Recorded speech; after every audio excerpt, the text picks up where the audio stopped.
India ഒരക്ഷരം, മലയാളം തന്നെ മര്യാദയ്ക്ക് പറയാൻ കഴിയില്ല കെ.സി. വേണുഗോപാൽ, നമുക്കറിയാം.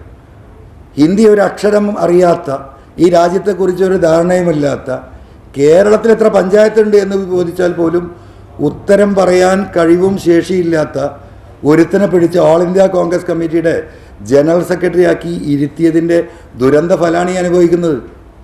അപ്പം എനിക്ക് ഇനി ഈ കാര്യങ്ങൾ സംസാരിക്കാനുള്ളത്, ഈ പറയുന്ന കോൺഗ്രസിൻ്റെ ഒരു വലിയ നേതാവ് ഇവിടെ ഉണ്ടല്ലോ, അതാരാ? കെ.സി. വേണുഗോപാൽ. നിങ്ങൾക്കറിയാം. അദ്ദേഹമായി ഈ വിഷയം ഈ രീതിയിൽ ഇതുവരെ ഞാൻ പങ്കുവച്ചിട്ടില്ല. എനിക്കിനി അദ്ദേഹത്തിലെ പ്രതീക്ഷ, അദ്ദേഹമാണല്ലോ ഇന്ത്യയിൽ മുഴുവൻ ഓടി നടന്ന് കോൺഗ്രസ് തന്നെ ഈ പാർലമെന്റ് തെരഞ്ഞെടുപ്പോട് കൂടി അവസാനിക്കുമെന്ന് പറയുന്ന കോൺഗ്രസിന് 40 സീറ്റിൽ നിന്ന് 200 സീറ്റിലേക്ക് എത്തിക്കാൻ സാധിച്ചത് അദ്ദേഹത്തിന്റെ കഠിനമായ പ്രയത്നമാണ്. ഇന്നും അദ്ദേഹം ഓടിക്കൊണ്ടിരിക്കുക 24 മണിക്കൂറും. അദ്ദേഹത്തോട് ഈ വിഷയം എനിക്ക് സംസാരിക്കാനുണ്ട്. എനിക്ക് കുറച്ച് എൻ്റെ ഗ്രീവിയൻസ് പറയാനുണ്ട്.